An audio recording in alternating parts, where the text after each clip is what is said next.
الحمدللہ رب العالمین والصلاة والسلام علی خاتم النبیین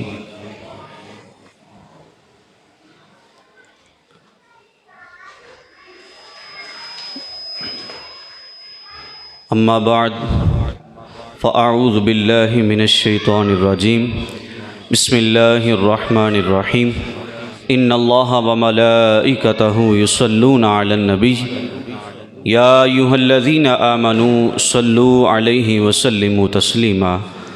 بآواز بلند حضور علیہ الصلوۃ والسلام کی ذات پر درود و سلام کا نذرانہ پیش کیجیے۔ الصلاۃ والسلام علیک یا رسول اللہ، الصلاۃ والسلام علیک یا حبیب اللہ، الصلاۃ والسلام علیک یا نبی اللہ وعلی آلک واصحابک یا نور اللہ۔ آقا دو جہاں سلطان دو جہاں حضور جان عالم صلی اللہ تعالیٰ علیہ وآلہ وسلم کا فرمان علی شان ہے کہ جو میرا امتی بروز جمعہ یعنی جمعہ کے دن میری ذات پر 200 مرتبہ درود پاک پڑھتا ہے تو اللہ تبارک و تعالیٰ اس کے 200 سال کے گناہوں کو معاف فرما دیتا ہے۔ اللہ پاک سے دعا ہے کہ اللہ پاک ہماری حاضری کو قبول فرمائے اور ہمیں آج کثرت سے درود پاک پڑھنے کی توفیق عطا فرمائے، آمین بجاہ نبی الامین صلی اللہ تعالیٰ علیہ وآلہ وسلم۔ میرے دوستوں اور بزرگوں، اللہ پاک قرآن کریم فرقان حمید میں ارشاد فرماتا ہے وَإِذْ قُلْتُمْ يَا مُوسَىٰ لَن نُؤْمِنَ لَكَ حَتَّىٰ نَرَى اللَّهَ جَهْرَةً فَأَخَذَتْكُمُ الصَّاعِقَةُ وَأَنْتُمْ تَنظُرُونَ ثُمَّ بَعَثْنَاكُمْ من بعد موتکم لعلکم تشکرون۔ صدق اللہ العظیم۔ ترجمہ کنز العرفان۔ اور یاد کرو جب تم نے کہا کہ اے موسیٰ ہم ہرگز تمہارا یقین نہ کریں گے جب تک اعلانیہ خدا کو نہ دیکھ لیں، تو تمہارے دیکھتے ہی دیکھتے تمہیں کڑک نے پکڑ لیا، پھر تمہاری سزا تمہاری موت کے بعد ہم نے تمہیں زندہ کیا تاکہ تم شکر ادا کرو۔ پیارے اسلامی بھائیو، اللہ پاک کے نبی حضرت موسیٰ علیہ السلام طور شریف لینے کے لیے کوہ طور پر تشریف لے گئے۔ پیچھے بنی اسرائیل نے بچھڑے کی پوجا شروع کر دی۔ آپ واپس تشریف لائے، انہیں توبہ کروائی۔ جرم سخت تھا، توبہ کا تقاضا پورا کرنے کے لیے بنی اسرائیل کے 70,000 افراد قتل کیے گئے۔ اس کے بعد اللہ پاک نے حضرت موسیٰ علیہ السلام سے فرمایا بنی اسرائیل کے 70 افراد کو منتخب کیجئے، انہیں لے کر کوہ طور پر تشریف لائیے، یہ اللہ پاک کے حضور معذرت پیش کرے۔ یہ اللہ پاک کی طرف سے ایک بڑی کرم نوازی تھی کہ یہ مجرم اس کے باوجود ان پر عذاب نہیں اتارا بلکہ انہیں توبہ کی توفیق بخشی، پھر معذرت پیش کرنے کی اجازت بھی عطا فرما دی۔ یہ 70 افراد وہ تھے جو بچھڑے کی پوجا میں شریک نہیں تھے، ان کو اپنے حضور حاضری کا شرف بھی بخش دیا، مگر یہ بڑے عجیب لوگ تھے کہ جرم کرتے اللہ پاک انعام فرماتا، یہ بجائے شکر کرنے کے ایک اور جرم کر ڈالتے۔ یعنی اس وقت ایسا ہی معاملہ ہوا، یہ 70 افراد کوہ طور پر آئے تھے کہ اللہ پاک کے حضور معذرت پیش کرے، مگر انہوں نے کیا کیا؟ اللہ پاک فرماتا ہے وَإِذْ قُلْتُمْ، اور یاد کرو جب تم نے کہا، یعنی اے بنی اسرائیل یہ واقعہ بھی یاد کرو کہ تمہارے بڑوں میں سے 70 افراد کو کوہ طور پر بلایا گیا تھا، انہوں نے اللہ پاک کے حضور معذرت پیش کرنے شکر ادا کرنے کی بجائے الٹا گستاخی کی۔ کیا بولے؟ یا موسیٰ لن نؤمن لک حتی نری اللہ جہرہ، اے موسیٰ ہم ہرگز تمہارا یقین نہ کریں گے جب تک اعلانیہ خدا کو نہ دیکھ لیں۔ ان کی اس گستاخی کی سزا انہیں کیا ملی؟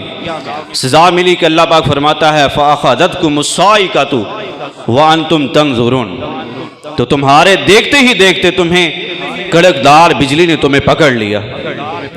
یعنی ان 70 پر آسمان سے کڑک آئی، بجلی گری، دیکھتے ہی دیکھتے وہ 70 کے 70 باری باری موت کے گھاٹ اتار دیے گئے. اب جب یہ 70 افراد مر گئے تو حضرت موسیٰ علیہ السلام کو ان پر رحم آیا. آپ نے عرض کی کہ اللہ پاک یہ 70 یہاں مر جائیں گے تو میں اپنی بنی اسرائیل کو کیا جواب دوں گا؟ لہذا اے رحمان رحیم رحم فرما، انہیں دوبارہ زندہ فرما دے. حضرت موسیٰ علیہ السلام کی دعا قبول ہوئی.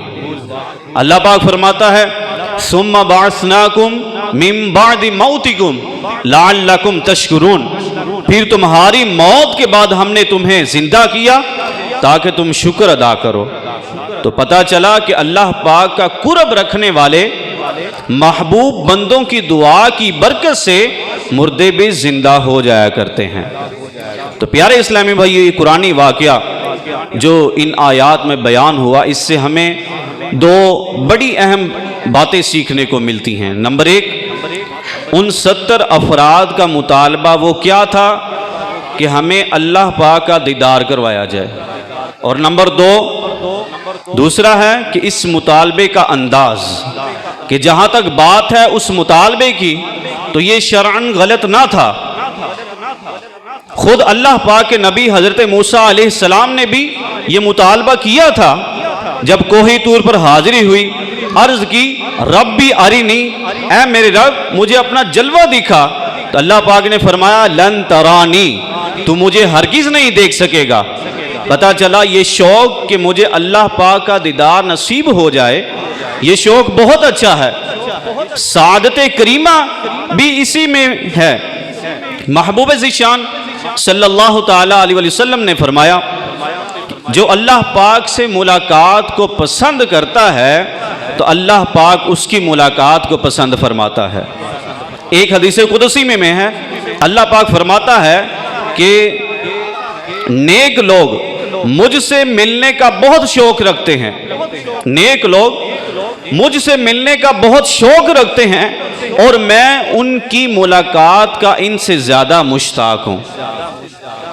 حضرت بشر حافی رحمت اللہ علیہ بہت بڑے ولی اللہ ہیں. آپ کے انتقال کے بعد کسی نے آپ کو خواب میں دیکھا، پوچھا کہ شیخ وراق اور شیخ نصر رحمت اللہ علیہ کس حال میں ہیں؟ فرمایا اللہ پاک نے انہیں جنتی نعمتیں عطا فرمائی، خوب مزے سے کھاتے پیتے ہیں. خواب دیکھنے والے نے پوچھا آپ پر کیا اللہ تعالیٰ کی عنایت ہوئی؟ تو آپ نے فرمایا کہ اللہ پاک کو معلوم ہے کہ مجھے کھانے پینے میں رغبت نہیں، لہذا اللہ پاک نے اپنا دیدار عطا فرما دیا ہے. حضرت حارث بن ابو روانی رحمت اللہ علیہ، یہ بھی اللہ پاک کے نیک بندے ہوئے ہیں. آپ کا ایک پڑوسی غیر مسلم تھا. ایک مرتبہ وہ بیمار ہو گیا، آپ اس کی عیادت کے لیے گئے اور اللہ پاک کی رحمت کے بھروسے پر فرمایا کہ کلمہ پڑھ لو، میں تمہارے لیے جنت کی ضمانت دیتا ہوں. وہ غیر مسلم جو تھا وہ بولا کہ جنت سے بھی اعلیٰ چیز کی ضمانت دیجئے پھر میں کلمہ پڑھوں گا. تو آپ نے فرمایا کہ اللہ پاک کی رحمت سے بھروسے سے آپ نے فرمایا کہ ٹھیک ہے کلمہ پڑھ لو، میں تمہیں اللہ پاک کے دیدار کی ضمانت دیتا ہوں. یہ سنا تو اس غیر مسلم نے شوق دیدار الہی میں کلمہ پڑھا اور مسلمان ہو گیا. خدا کا کرنا یوں ہوا کہ وہ اسی بیماری میں مر گیا. اس کی موت کے بعد ایک دن حضرت حارث رحمت اللہ تعالی علیہ نے اسے خواب میں دیکھا، پوچھا کہ کیا گزری، قبر کے کیا حالات ہیں؟ کہا کہ میری روح کو اللہ پاک کی بارگاہ میں حاضر کیا گیا. اللہ پاک نے فرمایا تو نے میرے دیدار کے شوق میں کلمہ پڑھا تھا، پھر تمہیں اپنی رضا اور دیدار دونوں عطا کیے جاتے ہیں۔ تو پیارے اسلامی بھائیو، یہ بڑی نیکی ہے کہ دل میں اللہ پاک کے دیدار کا شوق ہونا چاہیے۔ اللہ پاک ہمیں بھی نصیب فرمائے۔ آمد حشر سے ایک عید ہے مشتاقوں کی، اسی پردے میں تو ہے جلوہ زیبا تیرا۔ ایک وضاحت کروں کہ دنیا میں جاگتی آنکھوں کے ساتھ اللہ پاک کا دیدار شرعاً جائز نہیں ہے۔ دنیا میں جاگتی آنکھوں سے صرف اور صرف ہمارے پیارے آقا صلی اللہ تعالیٰ علیہ وآلہ وسلم کو یہ رتبہ نصیب ہوا کہ آپ کے سوا کسی کو نہیں مل سکتا۔ اس لیے دنیا میں جاگتی آنکھوں کے ساتھ اللہ پاک کا دیدار ملنے کی دعا ہم نہیں کر سکتے۔ ہاں، دل میں اس کا شوق رکھیے۔ کیا خوب، کیا خبر کہ خواب میں یہ سعادت مل جائے۔ یہ بھی نہ ہوا تو انشاءاللہ الکریم جنت میں ہر مسلمان کو یہ سعادت نصیب ہوگی۔ اللہ پاک ہمیں ایمان پر استقامت نصیب فرمائے۔ پیارے اسلام بھائیو، بنی اسرائیل کے ان 70 افراد کا یہ مطالبہ جو ابھی ہم نے سنا شرعاً درست تھا، مگر انہوں نے جس انداز میں یہ مطالبہ کیا وہ انداز غلط تھا۔ انہوں نے کیا کہا تھا کہ یا موسیٰ لن نؤمن لک حتی نری اللہ جہرا، اے موسیٰ ہم ہرگز تمہارا یقین نہیں کریں گے کہ جب تک ہم اپنی جاگتی آنکھوں سے خدا کو نہ دیکھ لیں۔ یعنی یا موسیٰ علیہ السلام جب تک آپ ہمیں اللہ پاک کا دیدار کروا نہیں دیتے ہم آپ پر یقین نہیں کریں گے۔ یعنی انہوں نے حضرت موسیٰ علیہ السلام پر اعتماد نہیں کیا، ان کی بات کو ماننے کی بجائے اپنی آنکھ سے دیکھنے کی بات کی۔ یہی حضرت موسیٰ علیہ السلام پر وہ اعتماد تھا، بد اعتمادی تھی ان کی، کہ جس کی انہیں سزا ملی اسی وقت آسمان سے بجلی گری اور یہ سب کے سب موت کے گھاٹ اتر گئے۔ تو پتہ چلا کہ نبی کی زبان پر اعتماد نہ کرنا بہت بڑا جرم ہے، جس کی سزا بہت سخت ملتی ہے۔ تو ہم الحمدللہ مسلمان ہیں۔ مسلمان کے معنی جانتے ہیں کیا ہے؟ اللہ اور رسول کے فرمان کے سامنے سر جھکانے والا۔ یعنی سچا پکا مسلمان وہ ہوتا ہے جو اللہ اور رسول کے فرمان کے مقابلے میں اپنے دل و دماغ، آنکھ کان وغیرہ کی نہیں، بلکہ جو کچھ فرما دیا جائے اس کو دل کی گہرائی سے چپ چاپ آنکھیں بند کر کے مان لیتا ہے۔ اور یہ جو اعتماد ہے، یعنی نبی کے فرمان پر پکا یقین، یہ ایمان کی جان ہے۔ جو اللہ اور رسول کے ارشادات پر بن دیکھے ایمان لے آتے ہیں، ان کی تعریف میں اللہ پاک فرماتا ہے الذین یؤمنون بالغیب، اور وہ لوگ جو بغیر دیکھے ایمان لاتے ہیں۔ اس آیتہ کی تفسیر میں حضرت مفتی احمد یارخان فرماتے ہیں اللہ اور رسول صلی اللہ علیہ وسلم پر اعتماد ہونا ایمان کی حقیقت ہے۔ چیز کو دیکھ کر یا سن کر ہر شخص مان لیتا ہے، مگر وہ چیز جو اس سے غیب اور عقل میں نہ آئے اس کو صرف اس لیے مان لینا کہ وہ رسول اللہ صلی اللہ علیہ وآلہ وسلم نے فرمائی ہے، یہ بات کی دلیل ہے کہ اس کے دل میں اطاعت ہے۔ مزید فرماتے ہیں کہ سچ پوچھو تو ایمان کی جان تو یہ ہے کہ رسول اللہ صلی اللہ علیہ وآلہ وسلم کی خبر پر اپنے حواس یعنی آنکھ کان عقل وغیرہ سے زیادہ اعتماد ہو۔ اگر ہم آنکھوں سے دیکھ رہے ہیں کہ اس وقت دن ہے اور نبی کریم فرماتے ہیں کہ اس وقت رات ہے، تو ہماری آنکھیں جھوٹی ہیں اور نبی کریم سچے ہیں، کیونکہ ہماری آنکھ 1000 دفعہ غلطی کر جاتی ہے مگر ان کا فرمان کبھی غلط نہیں ہو سکتا۔ حضرت ابو عبید رضی اللہ تعالیٰ عنہ یہ صحابی رسول ہیں۔ ایک مرتبہ انہوں نے رسول ذیشان مکی مدنی سلطان صلی اللہ علیہ وآلہ وسلم کی کھانے پر دعوت کی۔ بکری کا گوشت بنایا، کھانا شروع ہوا تو سرکار مدینہ صلی اللہ تعالیٰ علیہ وآلہ وسلم نے فرمایا انا ولنی ذراعہا، یعنی مجھے اس کی دستی یعنی اگلی ٹانگ دو۔ تو پیارا آقا صلی اللہ تعالیٰ علیہ وسلم کو دستی یعنی اگلی ٹانگوں کا گوشت بہت پسند تھا۔ تو حضرت ابو عبید رضی اللہ تعالیٰ عنہ نے دستی پیش کی۔ کچھ دیر کے بعد حضور علیہ السلام نے پھر فرمایا کہ مجھے دستی دو۔ تو حضرت ابو عبید نے دوسری دستی بھی پیش کر دی۔ حضور علیہ السلام نے تیسری مرتبہ پھر فرمایا کہ مجھے دستی دو۔ حضرت ابو عبید رضی اللہ تعالیٰ عنہ نے عرض کی کہ یا رسول اللہ، بکری کی کتنی دستیاں ہوتی ہیں؟ یعنی ایک بکری کی اگلی ٹانگیں دو ہی ہوتی ہیں، تو وہ میں دو پیش کر چکا ہوں۔ اس پر رسول ذیشان صلی اللہ تعالیٰ علیہ وآلہ وسلم نے فرمایا کہ اس وقت اس ذات پاک کی قسم جس کے قبضے قدرت میں میری جان ہے، اگر تم خاموش رہتے تو جب تک میں مانگتا جاتا تم بکری کی دستی مجھے دیتے جاتے، بکری کی دستیاں کبھی ختم ہی نہ ہوتی۔ یہاں دیکھیے کہ صحابی رسول کیسی پیاری تربیت ہے ان کی کہ بکری کی دستیاں دو ہوتی ہیں، یہ بات بالکل واضح ہے۔ لیکن رسول اللہ صلی اللہ تعالی وسلم بھی جانتے ہیں، صحابی رسول بھی جانتے ہیں، لیکن رسول پاک صلی اللہ تعالی علیہ وسلم نے تربیت فرمائی کہ آنکھوں دیکھی حقیقت پر نہ جاؤ، میرے فرمان پر بنیاد رکھو۔ آج اگر تم میرے فرمان پر آنکھیں بند کر لیتے تو میں مانگتا جاتا اور تم دیتے جاتے، بکری کی دستیاں کبھی ختم نہ ہوتی۔ تو پتہ چلا کہ ہماری آنکھ جو کچھ دیکھ رہی ہے، اگر اللہ اور رسول کا فرمان اس کے الٹ بھی ہو تو ہماری آنکھ جھوٹی ہے، اللہ اور رسول کا فرمان سچا ہے۔ حدیث پاک میں ہے کہ سرور دو عالم صلی اللہ تعالیٰ علیہ وآلہ وسلم نے ایک عرب کے دیہاتی سے گھوڑا خریدا، وہ بیچ کر جو ہے مکر گیا، اپنے بات سے الٹ ہو گیا۔ جو مسلمان آتا تو عربی کو جھڑکتا کہ تیرے لیے خرابی اور رسول اللہ صلی اللہ تعالی وسلم کے حق کے سوا کیا فرمائیں گے، مگر گواہی کوئی نہیں دیتا کیونکہ کسی کے سامنے یہ واقعہ ہوا ہی نہیں تھا۔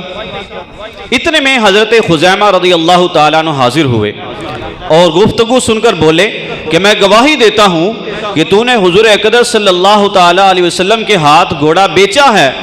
رسول اللہ صلی اللہ تعالی وسلم نے فرمایا کہ تم تو موقع پر موجود نہیں تھے، پھر تم نے گواہی کیسے دی؟ عرض کرتے ہیں کہ یا رسول اللہ صلی اللہ علیہ وسلم، میں آپ کی تصدیق سے گواہی دے رہا ہوں۔ اور ایک روایت میں ہے کہ حضور اکرم صلی اللہ تعالی وسلم کے لائے ہوئے دین پر ایمان لا رہا ہوں اور یقین جانا کہ حضور صلی اللہ تعالی علیہ وسلم ہی حق پر ہیں۔ میں آسمان و زمین کی خبروں پر حضور صلی اللہ تعالی علیہ وسلم کی تصدیق کرتا ہوں، تو کیا اس عربی کے مقابلے میں تصدیق کروں گا؟ یعنی اس کے انعام میں حضور صلی اللہ تعالی علیہ وسلم نے ہمیشہ ان کی گواہی دو مردوں کی گواہی کے برابر فرما دی اور ارشاد فرمایا کہ خزیمہ جس کسی کے نفع خواہ نقصان کی گواہی دیں، ایک نہیں اس کی دو گواہیاں ہوں گی۔ بخاری شریف میں ہے کہ ایک مرتبہ ایک صحابی رضی اللہ تعالیٰ عنہ بارگاہ رسالت میں حاضر ہوتے ہیں، عرض کرتے ہیں کہ یا رسول اللہ، میرے بھائی کا پیٹ چل رہا ہے، یعنی کہ اسے دست آ رہے ہیں۔ تو سبحان اللہ، صحابہ کرام کا انداز دیکھیے، پیٹ چل رہا ہے یعنی دست آ رہے ہیں، تو ڈاکٹر کے پاس جانے کی بجائے ڈاکٹر کے پاس جانا چاہیے تھا، لیکن صحابہ کرام علیہم رضوان جانتے ہیں کہ سب طبیبوں کے طبیب اللہ پاک کے حبیب ہیں، جو دلوں کی بری عادتوں سے شفا دے دیتے ہیں، ظاہری بیماریوں سے بھی نجات دے دیتے ہیں۔ خیر، ان صحابی رسول رضی اللہ تعالیٰ نے اپنے بھائی کی بیماری کے متعلق عرض کیا، تو حضور علیہ الصلوۃ والسلام نے فرمایا کہ اے اسے شہد پلاؤ۔ وہ واپس گئے، اپنے بھائی کو شہد پلایا۔ اب مسئلہ حل ہونے کی بجائے مزید بڑھ گیا، یعنی پہلے سے زیادہ دست آنا شروع ہو گئے۔ پھر وہ حضور کی خدمت میں حاضر ہوتے ہیں، حضور صلی اللہ علیہ وسلم نے پھر فرمایا کہ اسے شہد پلاؤ۔ وہ صحابی پھر واپس جاتے ہیں، دوبارہ شہد پلاتے ہیں، مسئلہ اور پھر بڑھ گیا۔ تیسری مرتبہ حاضر ہوتے ہیں، پھر پھر عرض کرتے ہیں کہ یا رسول اللہ یہ مسئلہ اور بڑھ گیا. ارشاد فرمایا کہ واپس جاؤ, دوبارہ پھر جا کے شہد پلاؤ. تو مسئلہ اور بھی بڑھ گیا. پھر جب وہ چوتھی مرتبہ آیا, پھر حاضر ہوئے, درخواست پیش کی, فرمایا کہ اللہ پاک سچا, تیرے بھائی کا پیٹ جھوٹا ہے, یعنی مجھے تمہارے بھائی کی بیماری سے متعلق اللہ پاک نے یہ فرمایا ہے کہ اس کا علاج شہد میں ہے, اگر شہد پینے سے بیماری ٹھیک نہیں ہو رہی تو بھی اللہ پاک کا فرمان سچا ہے, تو حضور قصور تمہارے بھائی کے پیٹ کا ہے, اب کی بار پھر جاؤ اور اسے شہد پلاؤ. اب کی بار وہ صحابی رسول جاتے ہیں, جا کر اپنے بھائی کو شہد پلاتے ہیں, تو جب جیسے ہی شہد پلایا تو اس سے آرام آ گیا. اب یہاں دیکھیے کہ اب پیارے حبیب صلی اللہ تعالیٰ علیہ وسلم کا بے مثل و بے مثال ایمان ہے کہ اللہ پاک نے وحی وغیرہ کے ذریعے یہ فرمایا ہے کہ اس بیماری کا علاج شہد ہے. ہوگا, پھر 3 بار شہد پلانے کے باوجود علاج نہیں ہوا. محبوب کریم صلی اللہ تعالیٰ علیہ وسلم نے کیا فرمایا کہ اللہ پاک سچا ہے, تمہارا بھائی جھوٹا ہے. معلوم ہوا کہ سیرت مصطفیٰ صلی اللہ تعالیٰ علیہ وسلم کا بھی یہی درس ہے کہ ہماری آنکھیں دیکھی بات غلط ہو سکتی ہے, مگر اللہ پاک کا فرمان کبھی غلط نہیں ہو سکتا. اپنے بیان کو اختتام کی طرف لاتے ہوئے ایک شرعی مسئلہ بیان کرتا چلوں. آن لائن یا موبائل پر اکثر یہ مسئلہ سننے کو ملا ہے, on line mobile per video کے ذریعے نکاح جائز ہے یا نہیں ہے. آج کل یہ مسئلہ بہت عام ہے. بعض دفعہ دلہا دوسرے ملک میں ہوتا ہے اور دلہن کسی اور ملک میں ہوتی ہے. اہل خانہ کا یہ ذہن بنتا ہے کہ چلو موبائل یا انٹرنیٹ وغیرہ کے ذریعے ویڈیو کال پر لے کر نکاح پڑھا لیتے ہیں. تو یاد رکھیے اس طرح نکاح نہیں ہوتا, اس طرح نکاح نہیں ہوتا. نکاح درست ہونے کے لیے شریعت نے کئی شرطیں رکھی ہیں. ان میں سے ایک شرط یہ ہے کہ دلہا اور دلہن ایک ہی مجلس میں موجود ہوں. موبائل وغیرہ کے ذریعے جو نکاح پڑھایا جاتا ہے اس میں دلہا دلہن چونکہ ایک مجلس میں نہیں ہوتے, اس لیے ان کا نکاح بھی نہیں ہوتا. یہ مسئلہ بہت اہم ہے اور نکاح و طلاق کے مسائل میں بہت باریکیاں بھی ہوتی ہیں. لہذا جب کبھی ایسا موقع ہو, ایسی کوئی ضرورت حائل بن جائے کہ دلہا دلہن ایک جگہ موجود نہ ہو تو پھر بھی ان کا نکاح کروانا ہی ہو, تو دعوت اسلامی کا ایک ادارہ ہے جس کو نام دیا گیا دارالافتاء اہل سنت, کہ وہاں سے فتاوی جات جاری کیے جاتے ہیں. آپ ادھر سے رابطہ کر کے ان سے درست مسئلہ پوچھ کر پھر ہی کوئی قدم اٹھائیے, کہ بعض دفعہ ایک معمولی سی غلطی ساری زندگی کے لیے گناہوں کا دروازہ کھول دیتی ہے.